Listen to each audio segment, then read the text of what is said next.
Welcome back to the show, everybody. On today's episode, we have Natalie Wideman. She is a Tokyo 2020 Olympic bronze medalist and has been representing Team Canada softball for over a decade on the world stage. She is a naturopathic medical intern, co-owner of Body by Chosen Mississauga, speaker, and coach, amongst many other things. And today's episode is brought to you by All Black Everything Performance Energy Drink, the official energy drink of the Athletic Fortitude podcast, available in Walmart, Meijer, and select GNC franchise locations. Are you a student athlete looking to take your game to the next level, or a parent wanting to support your young athlete's mental performance? Let me introduce you to Medal, the ultimate mental performance coaching platform designed specifically for student athletes. Medal combines cutting-edge AI technology with expert human coaching to help athletes build mental toughness, boost confidence, and perform under pressure. Whether you're struggling with pregame jitters, recovering from an injury, or just want to sharpen your mental edge, Medal has you covered. The best part, Medal offers flexible pricing tiers to fit any budget, starting at just $49 a month. That's less than the cost of a single session with most sports psychologists. Ready to unlock your full potential? Visit medal.coach today and use the code podcast for a special 10% discount on your first month. Remember, champions are made in the mind. With Medal, you're not just playing the game, you're mastering it. And with that said, Natalie Wideman, everybody wants what you have, but nobody wants how you got it. Could you tell me a little bit maybe about how people don't see what took you to where you got? It's a very deep question. Okay. Yeah, a lot of athletes ask me how I got to this point. And when I think about it, a lot of students that I'm in school with, a lot of people in general, and they don't realize how many intentional decisions it takes. It is like a conscious effort of time management and time blocking and potentially making decisions that don't always feel good in the moment that will ultimately lead me to where I want to go. They don't realize how tired I am. There's so much into it. And people can say all they want in terms of them wanting to be able to do it, and they can do it, but all that ultimately matters is that they do it and they act on those words and they follow through with them. And I think I've been fortunate to be led by some really good humans, mom and dad, who've said, if you're going to say something, you have to follow through with action. And that's the only way you'll build trust and get to the next level of where you want to go. How frequently did you lean on them when you maybe didn't want to do something? I had this conversation with someone a little bit ago, and my parents had a really cool approach of not necessarily telling me I had to do something, but asking me, why do you want to do this? And then when my actions weren't lining up with what I said I wanted to do, just kind of pointing it out and letting me kind of sit with the feeling of the fact that I had said I wanted to do something and now my actions weren't aligning. So they ultimately let me decide, but them kind of showcasing that I wasn't necessarily aligning my words and my actions were pretty big. That was kind of like an eye-opening experience for me to take ownership of what I was saying and then back it up. When did it transition from your parents to you being able to do it all on your own, or being able to hold yourself accountable and create that sense of discipline in your life? To be completely frank, I think I still have them in my world. As a 32-year-old female, there's still moments where I'm like, am I aligning with what I said I was going to do? Am I missing something? Are my mom and my dad people that will give me an unbiased viewpoint of what's going on? So I still feel very fortunate that I have them there. But I think, especially when I moved away for college, they aren't there with me physically. So it was on me to determine, what am I doing on my daily? Who am I? Am I checking it off or am I not checking it off? Am I doing 10 reps or am I just cutting myself short and doing 8? It was only on me. No one else cares if I get to the next level or not comparatively. So I think when I went to college, that was like the big aha moment. What do young athletes or even competitive athletes maybe miss? And when I say by miss, I mean saying you want to do something, then actually doing something. How do people stay disciplined? Maybe they don't have their parents involved as much in their life. How can they actually get their actions to meet what they say? It's a deep question. I love it. Honestly, for me, it's been about saying less and doing more so that I know that I'm getting stuff done. I think a lot of people talk a big game and they're wasting a lot of energy just putting words into the universe instead of just putting their head down and doing the work and letting that kind of speak for itself. Whether you want to talk about in this day and age, people on social media saying that they're working really hard or they're doing this or they're doing that instead of just grinding. I think that's probably the biggest thing they're missing. And I think athletes right now don't realize how multifactorial it is in terms of getting to the next level of being successful. I could swing a bat 2,000 times in a week, but if I'm not sleeping well, moving well, hydrating well, eating well, like all these other things, managing my stress and taking fact of that my mind is really, really important, then they're never going to get to the next level and be this elite athlete, in my opinion. It's funny that you mentioned saying talking less and doing more. There's this, I don't know if I want to call it dichotomy, but this information out there that suggests when you tell someone you're going to do something, or you talk about, oh, I'm going to do this, this, and this, or these are my goals, or whatever, it actually tricks your brain into the satisfaction that you actually did it, even though you haven't done it yet. So then when it actually comes time to doing it, you don't do it because you've already convinced yourself that you have. It's super interesting, and it changed my life in the way I approach my own work. Is I'm going to stop telling people what I'm going to do or what my plans are for my business. I'm just going to do it and then tell them after. And it's completely changed my own actions day to day with business. And it's changed. I wish I did it as an athlete. Now, I was fortunate enough to have a good base work ethic as an athlete, but I do think it would have leveled me up a bit. So I don't know if you found that in your own, if you knew that, or if that's the first time you kind of heard of it. Ironically, about a week ago, I was in Colorado with my teammate and we were talking about motivation, and something she had said was, I always thought that I had to tell people what I was doing and about the excitement and my plans. But she started realizing that once she did that, it kind of simmered down. For instance, she was like, when we're in Colorado, I want to go do yoga every night at the park across the street.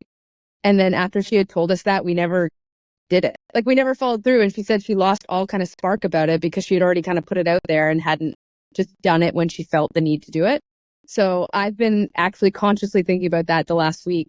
How can I just stay in my lane and put my head down and focus on things? And when it comes to fruition and when things are blossoming, it'll speak for itself.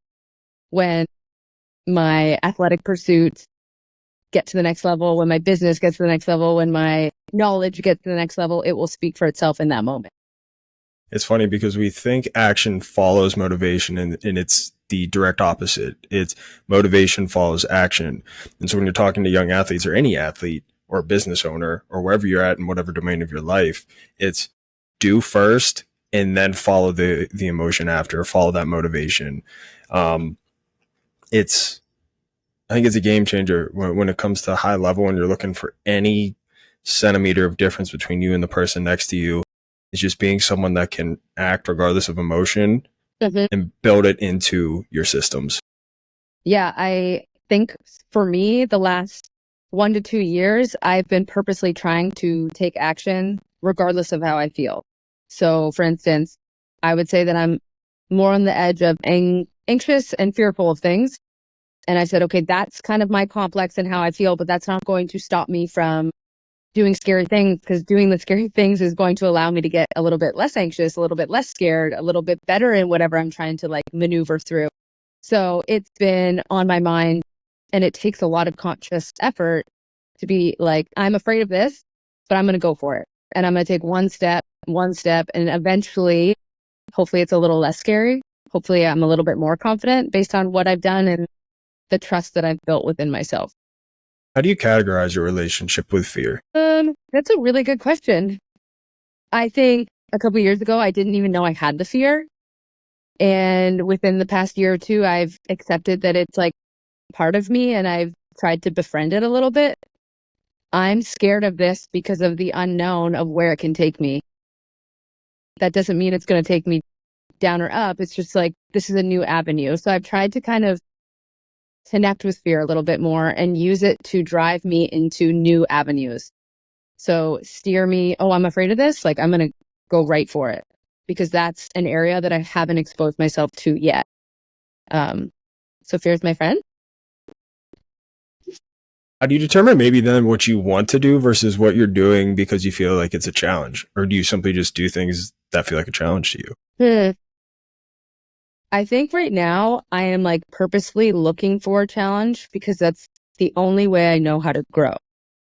Love that answer. Yeah. I like in sport, whether I'm looking at my swing mechanics, I'm leaning into questions that scare the heck out of me and kind of exposing myself on every single level of where am I terrible, what is ugly, what needs to change, because that's going to get me to the next level. Whether I'm in school and I'm talking to my supervisors and saying, I don't know this, I need to talk about it. And just, it's going to feel crappy at the beginning because I want to know everything and I want to be great at what I do. But the only way for me to get there is to expose myself preliminarily, like day in, day out. I have a belief that I do think it changes as we get older. You and I are in the same age range, but I feel like a lot of unhappiness or unsatisfaction in life comes from that lack of growth. And I think people who maybe are in a tough spot right now are lacking that growth. But like you said, you can really only grow if you're challenging yourself in different domains. And whether that's something through fear or something through desire or choice, you have to kind of throw yourself in that element of competition, of challenge, accept that, hey, this may not go the way I want it to, but I know in order for me to grow as a person, to grow as a business owner, to grow as an athlete, I have to be willing to take the lumps. I have to be willing to put myself out there. And hey, maybe who knows, maybe it does go exactly how I want it to. And Mm-hmm. Yeah. I mean, I think part of fear is just looking it dead in the eye, being like, I still want to do this, even though there's that fear. For a while, my goal right now is to go to LA 2028. And for a while, I wouldn't even say it out loud to myself, let alone my husband, my mom and dad. I was just contemplating it within because I was so afraid of the fact that it could potentially not go well. I could give it my all and not make it. I could give it my all and get hurt. I could give it my all and our team doesn't qualify. There's so many different aspects to it. And at one point, I just said, my want, desire, love, passion, determination outweighs this fear. So I'm just going to lean into it and accept the fact that at any point this can be brought to an end. But then I know I can kind of be at peace with who I am as a human and what I've kind of laid out there and the legacy I've worked hard to develop. I always say that the best athletes in the world aren't fearless. They just have a deep relationship with their fear and are able to do it anyway. Part of that fear, and you've articulated a number of times, is the unknown of the outcome. Mm-hmm. And the acceptance piece of the unknown is something I really struggle with coaching. I talk about it a lot with injury. I talk about it a lot with competition, is that acceptance piece. How do you get to the point where you could accept, hey, maybe this isn't going to go the way that I want. And if it does not go the way that I want, it's going to suck. Mm-hmm. But I'm still going to do it anyway. I think part of that was me coming to terms with who I am as an athlete is not who I am in totality. I am way more than my sport. I know my sport means a lot to me. I know it's given me a lot of opportunities. I am forever grateful for it. But at the end of the day, that fear associated with what if doesn't determine my value and what I bring to the table in so many other aspects of my life. So kind of separating my athletic identity and my whole true identity was huge for me. And it was scary. But I think it was necessary to unlock the next level of my athletic ability to see that like I am more than just my outcomes. I am more than if I make it or not, or if my leg max deadlift is X, Y, or Z. Like there are more aspects to me as an individual than just those things. Listeners are going to wonder how I get everybody to talk about identity on accident, as this is my favorite topic. But what's the type of identity work that you do day to day, where you're measuring yourself not just as an athlete, but as everything else that encompasses you? I got goosebumps a little bit. I think there are a couple areas in my world that I try to lean on. And this is in sport, in school, in relationships, in life. It's like I try to make sure that I'm empowering those that I'm around I'm educating myself and those around, and I'm leading them by my example. And so I try to do those things on a daily basis with how I handle my business, how I talk to individuals, how I talk to myself, which can be difficult at some point. But I think if I do those things that I believe are my strengths and that I feel really good when I do them, that my identity is not weighed based on how many balls I hit really well at practice that day or other things like that. Did I show up? Did I act like a really good human? Did I lift people around me up? Did I set a really good example? How long do you sit in failure then before that internal communication kicks in? Whew. I consider my sport, I'm like a really good failure, like a professional failure. So in the sport of softball, baseball, you fail all the time. Basically, if you go up to bat and you get a hit 3 out of 10 times, you're considered unreal at what you do, right? So if you compare that to a math exam, if you got a 3 out of 10, we'd not be in a good position. So I think for me specifically within my sport, I need to know how to like get through failure quick because there's another opportunity coming. So that may look like I take a swing. It was really ugly. I try to dissociate the emotion from the actual like rational thing that just happened. Okay, why did I do this? What can I change moving forward with my body? I try to like be very strategic with it and not get hooked to my emotions associated with the failure. Same idea within school. If I present an idea and it is shot down immediately, it's like, okay, it's not me they're shooting down. It's this idea. Now, how can I get a little bit better moving forward? So I think the biggest thing for me is if I'm going to move through failure fast and forward in the direction I want to go, the emotional piece has to be separated. I know that it's a poor failure moment if I'm sitting in my emotions for too long. Does that make sense? Absolutely makes sense.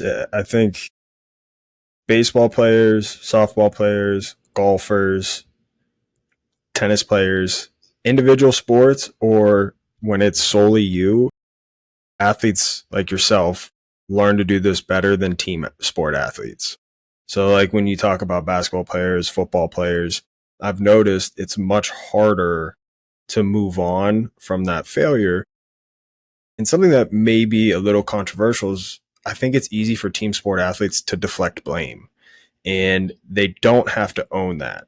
And as a football player, I can, I was a defensive back. I could always say, oh, that safety was supposed to help me, or they didn't give me the right check, or, whatever. Whereas if I'm an individual athlete, like it is solely me. There's nobody else up at the plate with you. Yeah. And I'm always fascinated, particularly with Olympic athletes too, talking about that piece and managing that emotion and moving on and what's an appropriate amount of time to feel your emotions without neglecting them. I think it really depends on the situation at hand. If I look back, one of our Olympic moments that really stands out to me was we had lost a game in the preliminary rounds that basically determined that we were no longer going for the gold medal. We were now going for the bronze medal. And our squad was absolutely devastated. We had it in our mind that gold medal game was where we deserved to be, should be, and could be. So when we had lost the game and we knew we were going for bronze, I think our team spent about 20 minutes in the outfield just feeling the field. And for some people, that's crying. For some people, it's laying on the ground. For some people, it's shock, whatever the case may be. And when it's such a big moment that determines your future, I think, yeah, it's going to require a little bit more time. We had our 20 minutes, and I remember one of our captains came over and said, you know what? I know this really sucks right now, and I know there are emotions, and we can't just like ignore them. They are part of this game, and we've worked so hard, and that's partly why we're feeling them. I think as a unit, we should do our best to feel the field, and then once we step on that bus to go back to the village, we have to put it away because we have work to do tomorrow, and there's other things that need to get done to move forward.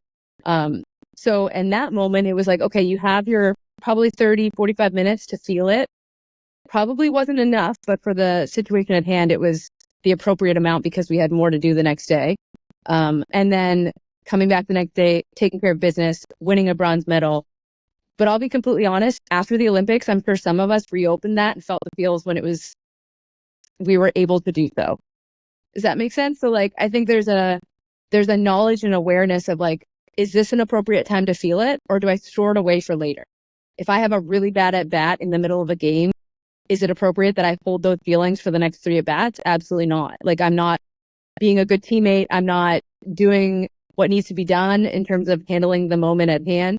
So it may be like, okay, I'm gonna learn from this. It wasn't great. I'm gonna put it in my back pocket. Later I can feel down about it, but I still have three more bats to do. I still have defense to show up for. Like, I still need to be a good teammate in this moment.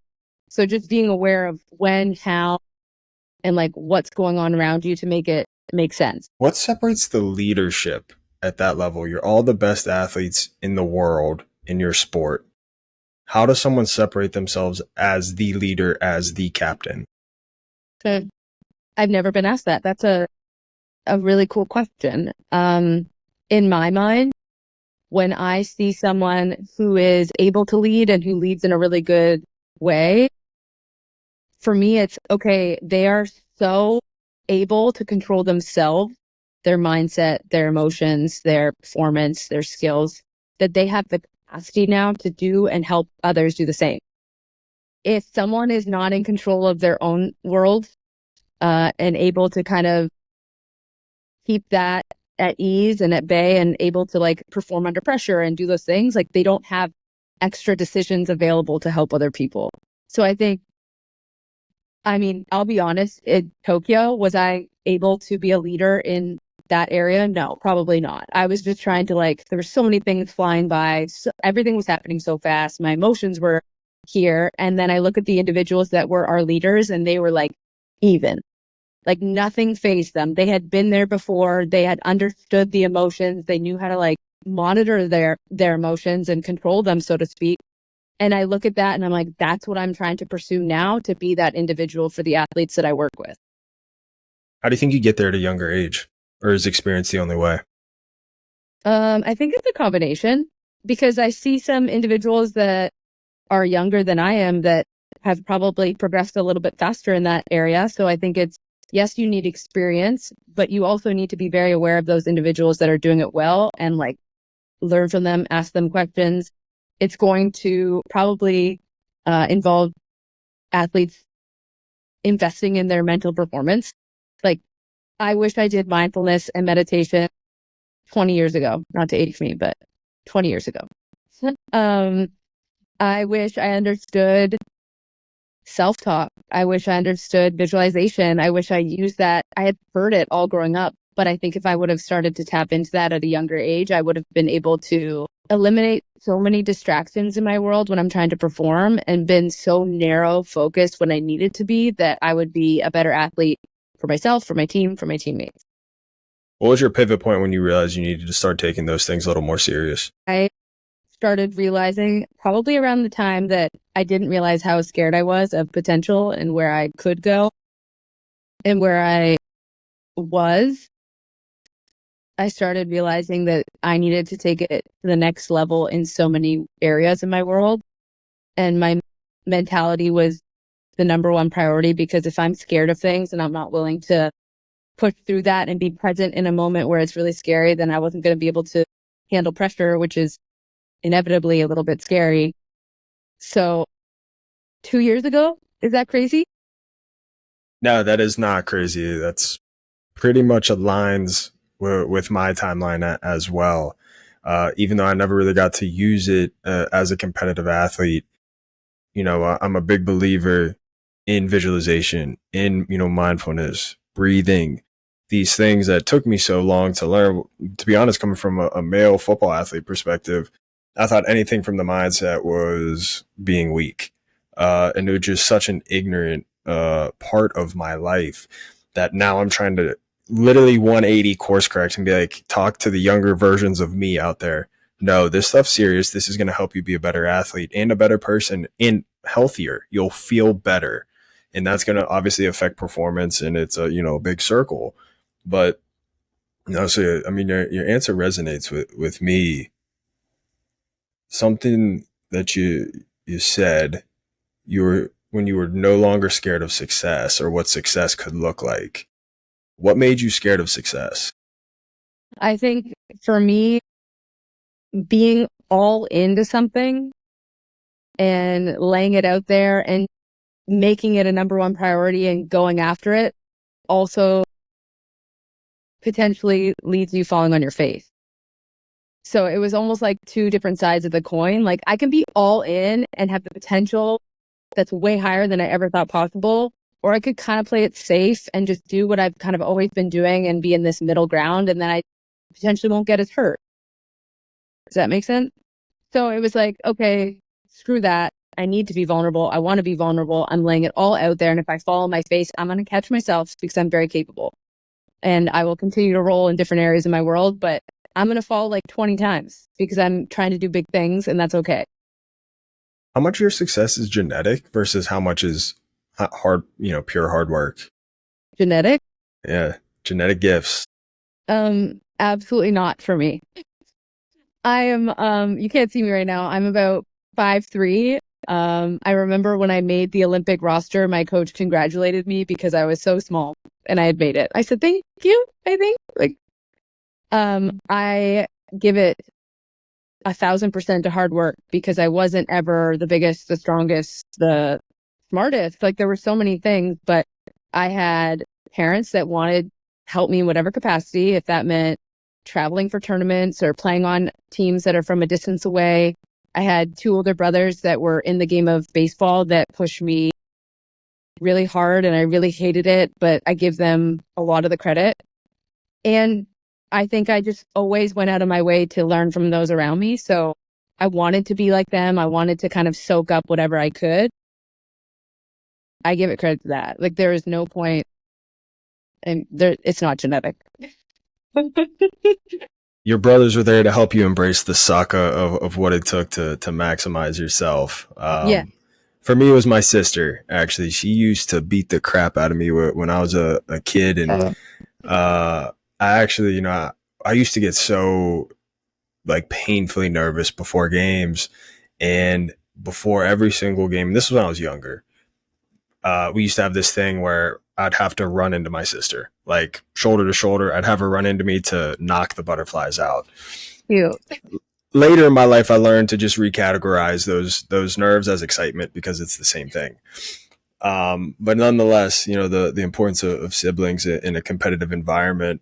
How competitive was your household growing up? Pretty competitive. So I feel like from a very young age, I chose softball because I was telling my parents I want to be better than my brothers at this. Like if they can do it, like I can do it. So from a very young age, that was just the goal of softball was how can I get better than them? But everything was a competition. It was like an Easter egg hunt was a competition. Like I'm going to body you so I can go get this Cadbury egg. Like that's just how life was. And I think it created a good, healthy, competitive environment so that when I got onto the field, it was just normal to want to compete. Like I looked forward to that. It didn't scare me. It was like, okay, how can I outsmart this person? How can I outwork this person? How can I be gritty as ever? Because that's what I've always had to do in my household, being the little sister. You don't have to be or you don't have to feel confident to be confident. Talk to me a little bit about this. Yeah, this is something that I am like 100% bought into right now. I think for a really long time, I struggled with the fact that I didn't feel confident in big moments. And then because of that, my body language would be a certain way. My focus would be a certain way. My self-talk would be a certain way. And I heard something by Brian Peake, who does a bunch of mental performance stuff, and saying like, you don't have to feel anything. You have to be it. You have to act it. You have to choose that consciously. You have to decide that like shoulders back in this moment, talking in a way to yourself that sets you up for success. And that's changed everything. I think if I start doing that, the feeling of confidence will naturally start coming because there's such a good brain body connection. So as much as I hate the saying, I fake it until I make it. And like, I'm currently seeing that kind of pay off. There are moments where I go into different, practice plans that are way out of my comfort zone that are purposely set up to make us fail. And I have to go in with confidence and I have to choose that. That doesn't mean I have to feel that. but it's really hard. What helps you make that active choice? Right now, to be completely frank, like I feel like my daily routines that I have in place, the habits that I've built are daily reminders to facilitate that as being a conscious thing in my brain. So I set myself up for success from the moment I wake up. It's like coffee, obviously. Coffee, gratitude on what's going on, and then I immediately listen to at least 2 little daily performance mindset things, and they're typically around confidence, self-talk, focus, imagery, like all those things. So it is the first thought on my brain when the day starts. How do I set this up? Another thing that I've done is that my alarm clock, when I wake up, it says I'm the best at what I do. So I'm already feeding my brain with these little like sparks of what I want to encompass and think about and own all day. In the past, I had just let my feelings kind of run the show. And now I'm setting myself up to like tell myself what to feel, if that makes sense. It's that brain body connection. I've seen before people setting alarms, right, for the different parts of their workday. So when your first alarm goes off, you're that type of person who gets up every single day. Then when you're in a certain secular of work that you're doing, you're this type of person who's the best at this. And then you begin to bring out different elements of your personality when you need them most. And at the end of the day, the way I read this is you're creating competence and you're just cognitively reflecting on that competence when you need it, because feelings come and go, but all the work that you've stacked in has built up to this moment and you're ready for it. Regardless of what you're feeling, it's, I've done this. I have a stack of proof that I've done this and can do this. Now it's just putting my energy into the things that can go right. Yeah. Yeah. I think that like something that I've been struggling with or kind of learning how to manage is not listening to myself, but talking to myself. Because if I just listen to myself, I'm going to listen to, I don't feel confident. I don't know if I'm ready. Have I done this before? What if I mess up? Like all these different thoughts, instead of actively choosing to talk to myself and saying, you're the best at what you do. You've done everything in your power to be ready for this moment. You are present. You are where your feet are. You are here. And just kind of like narrowing into the facts that like actually matter in that moment. So if we get so distracted by the other things, we're consciously thinking about the past or the future versus just like, here I am. This is the task at hand. I can do it, and I can do it even better if I'm actually like as focused as possible here. So that's been like game changing for me. I think at your level too, I don't think I know at your level, you can't fake the preparation. It's either you did or you didn't. And I think in those moments, it comes to light the most. Now that's different from feelings in how I categorize it. It's, I know if I've put in the work in all the different silos of what it takes to be an elite athlete. If I'm doing a presentation or a public speaking event, I know if I know exactly what I want to say. Even if I practice 100 times and that 100th time when I actually go and speak is the 101st, it may not be the exact same as the 100th time I practiced, but I'm going to hit on all the key points that I want. Yeah, I think preparation is by far my biggest tool, because I'm a workhorse, because I've always been known to want to compete and challenge myself and get to the next level. So I know, for instance, right now it's complete off season, but I'm still working. Like I still have things to get done. And I know that if I can accumulate from now until May or June, I'm just going to increase my confidence down the road. And that doesn't mean I'm training for 7 hours every day and my body is absolutely wrecked.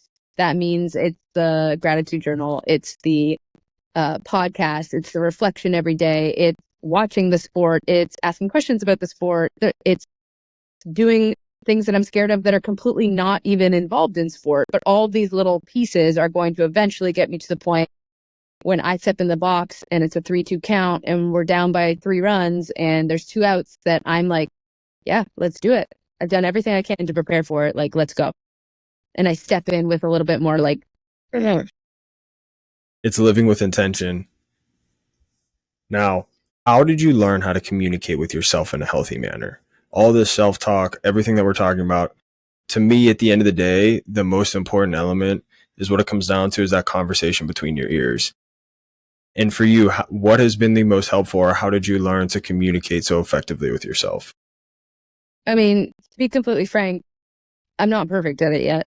And I think that's like the first thing to be aware of. So many young athletes look up to me, they're like, oh, you must always be confident. Like, you never doubt yourself. And like, that's far from the truth. Like, there are many peaks and valleys within my off season, within my season.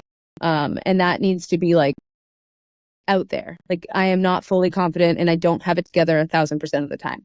That being said, I've said this a million times, it takes consciousness, it takes being aware. So now instead of my mind just like kind of going off on little riffs wherever it wants to, I will be like, nope, you're good. I'm going to steer clear over here and now insert what I want to tell myself.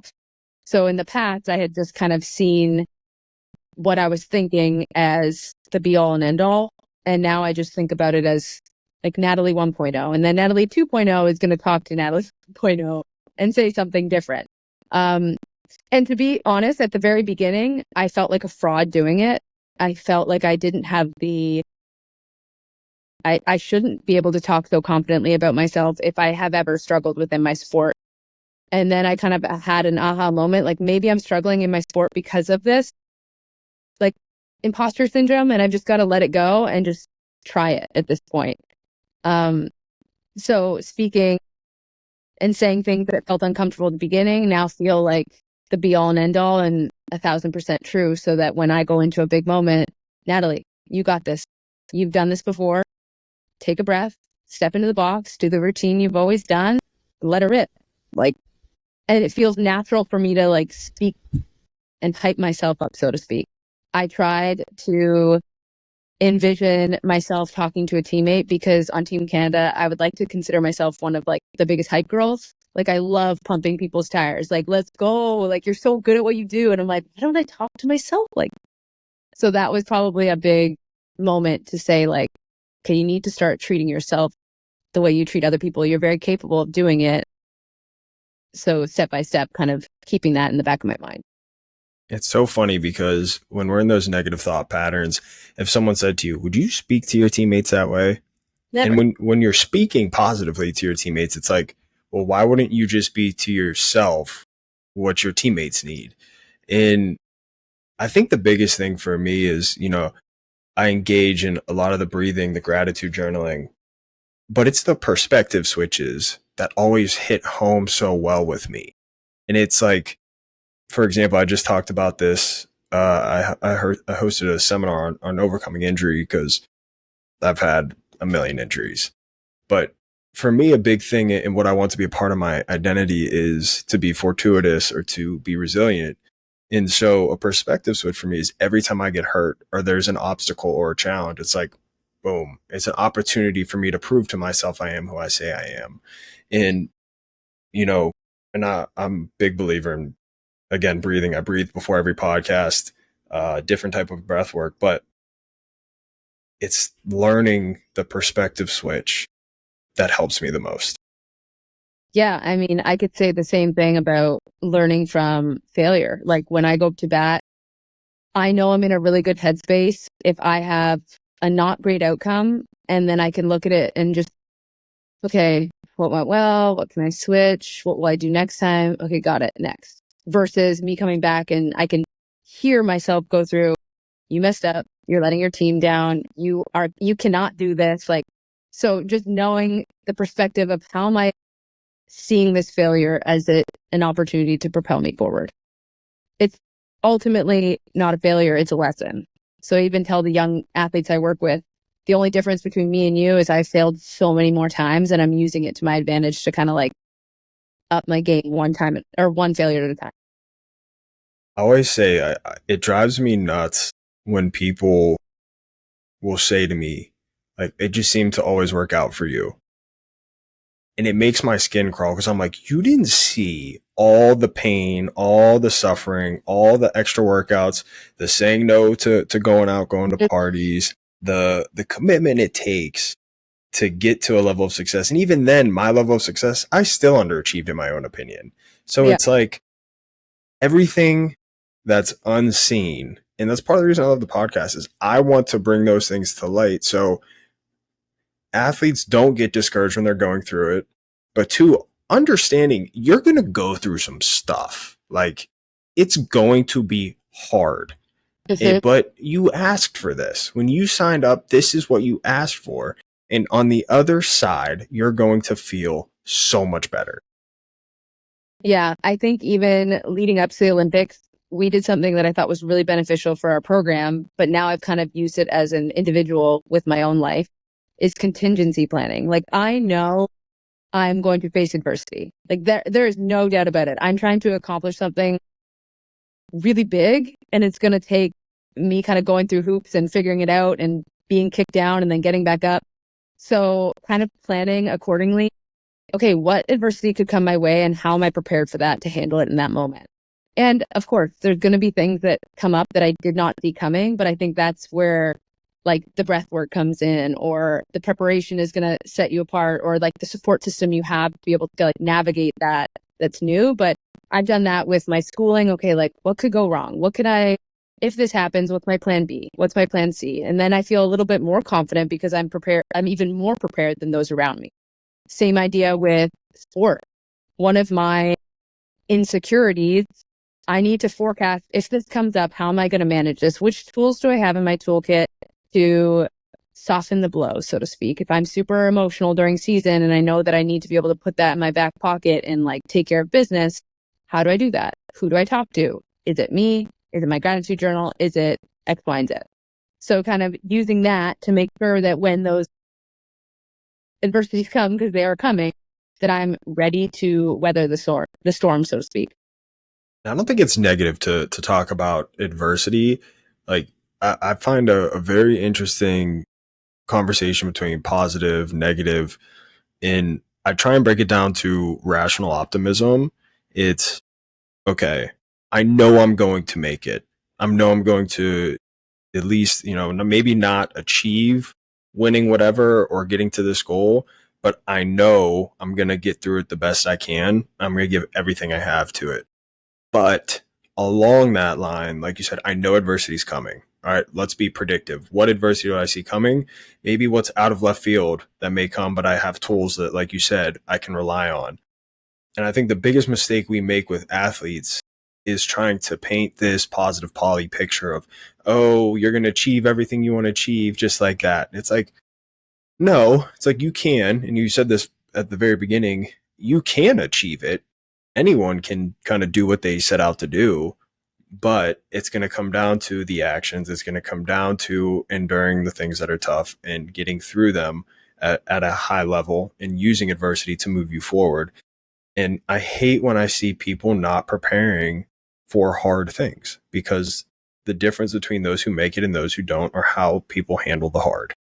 Yeah, I mean, our program does hard things on purpose during the off season or during our playing schedule so that when we get to the main event, we've already done hard stuff. We've already had hard discussions. We've already figured out where we failed. Like we have to expose ourselves to that to then therefore grow as individuals and have better character in those moments or grow relationships through that. Like I remember leading up to the Olympics, training was hard, but Wednesdays were always the hardest for whatever reason. Like we had a long scrimmage in the morning, then we went straight to do like a 2-hour lift. And then after the lift, Wednesday was this shuttle conditioning that we all just dreaded. Like it was at the end of the day, like all the things. And we made it like a pact to be like, okay, like no complaining. We're leaning into this. This is good. This is going to help when something's on the line and it's really challenging in the middle of a game. And so I remember every single Wednesday, our team kind of going in with this attitude, like we want this adversity. We want this hard so that down the road, nothing can phase us if we've already done this. Right. So we kind of used every adversity, help us. Something like we had teams in crap with one of our mottos. Like we want to be in crap right now because down the road, we've gotten through it and look at how strong we are. We're going to go to war for one another. We've already done it. It's funny. I read this article, some sports psych article the other day, and it was talking about victim mindset. And it was saying if our brains are so hardwired to seek adversity that even when there is no adversity, we'll create our own to make ourselves feel like a victim. And that's where that victim mindset comes from, because we want to create adversaries in our life to make it feel like we're going through something. And I was so fascinated with that because I was like, at least to me, that makes a ton of sense. Yeah. Like, we're hardwired for adversity. So if we don't have any, we'll create it. So now it's just learning, how do I pick and categorize the adversity that I want, and how do I use that to tell my own story? That's like really timely. We were discussing how the last couple of weeks have been really, really hard. And then I think the last 2 days I've been pretty relaxed, and I'm like, I feel like I should be struggling more right now. I'm always waiting for the struggle. I'm like, when's the struggle coming? So I was like, okay, maybe I just need to accept that right now it's okay that there's not, and I can kind of just like let my system relax for a second, and that's okay. But you're right that like you're hardwired to want the hard stuff, or where's the next challenge coming from, or am I kind of like tightened up the whole time, or can I just like sail for this little moment, and that's like okay. But that's like weird that you brought that up. I was literally thinking that this morning. I'm like, what's happening? It's funny because I'll be going through a good spell and I'll be like, all right, things are too good right now. Like, well, like what's going on here? Like, why are things going my way? But I've learned in, Sahil Bloom, I don't know if you know him, but he has this theory that he talks about all the time. It's called the surfer's mentality. And it's one of my favorite things. And I'm going to parlay that into something Joe Rogan has said that I love as well, the hero journey, the hero story. But the surfer's mentality is simply just, when the good times are good, really enjoy them, while simultaneously acknowledging this wave will crash. It is going to crash, so I'm going to enjoy it while I can. But then when that wave does crash and you're in one of those down periods, yes, it's going to suck. It's not going to be fun, but you always know intuitively another wave is coming. And it's just this endless cycle of, hey, actually enjoying the good times. When it crashes, you know another wave's coming. And I think that fits really well when Joe Rogan talks about just be the hero in your own story. Whatever stage of your life you're in, the person you look at who's a hero, what would they do? And then be that person. I think that's really interesting because throughout this past like year or two, I've been doing so many changes with my swing. I've been really focused on that. There's a lot that I want to change and improve on, and I've been working really hard with one athlete on my team. And throughout the season, I felt like I was just missing a lot, and I was like, felt like the wave was definitely crashing. It felt like the weight of the world. And she looked at me and she's like, at some point, like you have to go through this. It has to crash. Shouldn't technically say the wave thing, but like you have to go through this in order for those just misses to become the full blown, like you get it done, you succeed. So can you hang on? Can you continue to be really present, really focused with your routine, really consciously choosing to be confident in those moments, even though you don't necessarily feel like it because you're not getting the outcome you want, and just trust that because of your preparation, it's coming. And of course, when you're in those like low moments or the wave has crashed, it's really hard to keep going and hope that the next thing is coming. But I think the more you take care of yourself in that moment, the more you choose confidence, the more you continue to prepare and take care of business, the quicker the next one will show up. And I remember I was very fortunate that like it showed up timely this summer, like last game of the season, bronze medal game, like needed it. And it showed up, and she like looked at me. She's like, that's because you stayed present and you stayed focused on the fact that you knew something else was coming and you were preparing for it the whole time. And I was like, well, it was the most exhausting thing my whole life, but it was a really cool moment to kind of see it come to fruition over a period of time, just like the long game, and staying confident throughout the highs and the lows of stuff. I try to be really open on my podcast and my newsletters. And to be honest, I've been going through what I would say a relatively crashed wave for probably about 2 years now. A lot of that due to, again, my listeners know this, but multiple knee surgeries, including a major knee surgery. I've had 4 knee surgeries since April of 23. And so how much of my identity I put into being an athlete, and then even after I was done being an athlete, just being athletic, and having that, stripped from me to go along with as you know, the struggles of building a business, it never grows as fast as you want. It's every day, the way I communicate with myself is I can quit or I can keep going. And I try and make it that simple. And so every single day, I'm like, I asked for a fight. I knew it was going to be hard. This is exactly what I asked for. In that same breath, I'm trying to find a new group of people that I feel align better with where my life is going. So then it goes back to I'm also in, I conned this from Alex Hermosi, the lonely stage is I'm in the lonely stage of my life that every successful person goes through. And so again, to relate it back to the hero story, it's I'm learning to write my own story in that when I do become successful or what I deem successful, this is going to be the period that I talk about the most. I can totally relate in terms of the lonely state. I think sometimes people forget that when you're trying to accomplish something big, you have to make a lot of hard decisions. And that I try to stay away from the word sacrifice because that makes it I do seem like, too. yeah, I don't want to say that it's a sacrifice like I'm giving up on something because it's a really important choice and I love this choice and I want to make this choice because it's ultimately where I want to go. But I think it's lonely in the sense that you're busy, so sometimes you can't be with the people you want to be with, or the people that you were potentially spending your time with before don't understand, and you're moving on to the next level up, so to speak. And that's where I changed instead of sacrifice, commitment level. It's like, this is what my commitment level is. This is what I'm willing to do, not necessarily what I'm willing to give up. And I think language is big in general when we're communicating with ourselves. Instead of it being, I'm a loss, it's no, this is everything I'm gaining. Yeah. Even with things that I have in my life with like my to-do list, I've tried to switch my verbiage from I have to do it to I get to do Get it. to do it. Yep.